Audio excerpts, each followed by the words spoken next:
All right, let's jump right into a really fascinating economic mystery. You've got India, one of the fastest growing economies on the planet, putting up some seriously impressive, just blockbuster numbers. But at the exact same time, the world's top economic watchdog is kind of looking at those numbers and shrugging. So what on earth is going on? Let's get into it. So check this out. India just posted a jaw-dropping 8.2% GDP growth rate. I mean, that is a 6-quarter high, and it points to some incredible momentum, especially in manufacturing and construction. On the surface, that sounds amazing, right? Absolutely fantastic news. But this is where the plot thickens. This is the central puzzle. Despite these phenomenal numbers, the International Monetary Fund, the IMF, is sticking with a C grade for the very data that gives us this number. So what's the real story here? And this whole situation has created what people are now calling the 8.2% growth paradox. And it's not just a headline. It's kicked off a huge debate among economists. It's raising some pretty serious questions about just how reliable the data powering India's economic story really is. Okay, so to really get what's happening, we've got to decode what this C grade from the IMF even means. It's not just some random letter they picked out of a hat. It's part of a very specific, very structured evaluation. So the IMF does this thing for all its member countries called a data adequacy assessment.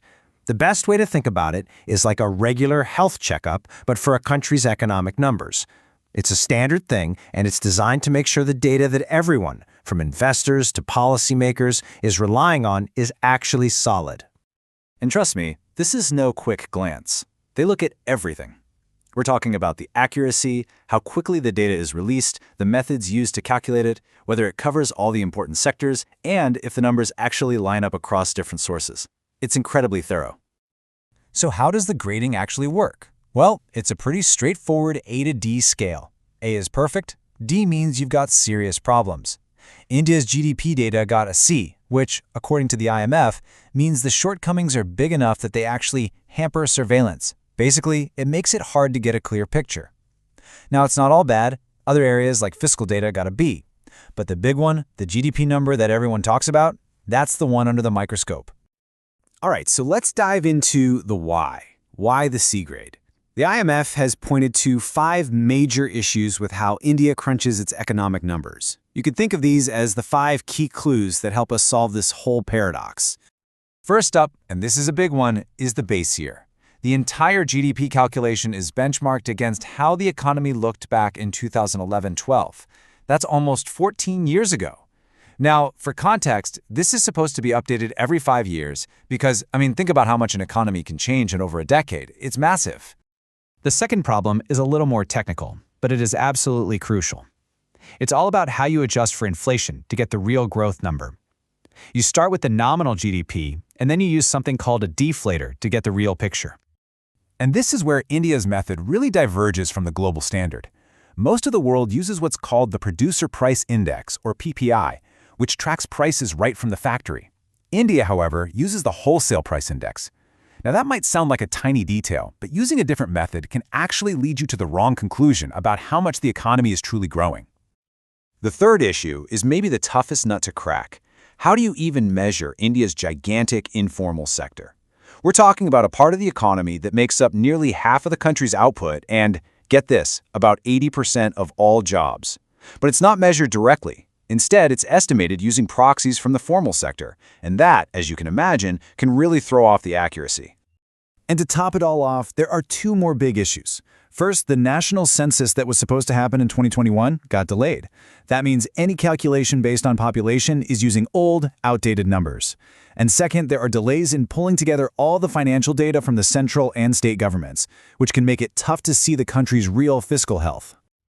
So you might be thinking, did this critique just pop up out of nowhere? Absolutely not. This isn't new. The IMF's skepticism is part of a much longer conversation that's been going on for the better part of a decade. It all really started back in 2015 when India changed up its whole GDP calculation method. The result was higher growth estimates, for sure, but it also led to a lot of confusion and a big gap between different ways of measuring the economy. And ever since then, the IMF and others have been consistently saying, hey, you really need to update that base year and improve how you collect your data. Okay, so that's the problem, and it's a complicated one. The big question now is, what's being done to fix it? Well, the good news is there is a plan.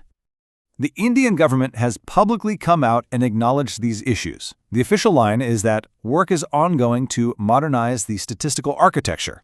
They know things need to change and are planning a pretty big overhaul.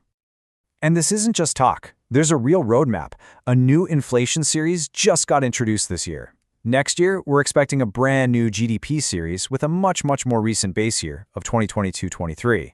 And on top of that, an updated industrial production index is coming too.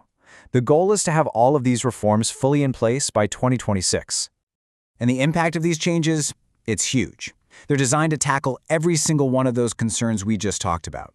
We're talking updated base years to reflect the modern economy, a switch to the more accurate PPI deflator, and a modern inflation basket that actually includes things like digital services and electric vehicles. It's the whole shebang.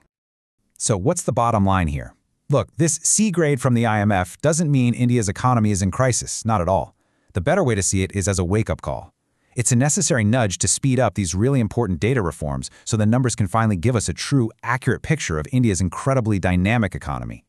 Which leaves us with one last critical question. The plan is there, and it looks pretty solid on paper, but will these reforms be rolled out effectively and on time? And maybe more importantly, will they be enough to fully restore global confidence in India's incredible, but yes, sometimes very complex economic story? We'll have to wait and see, but you can be sure the world is watching.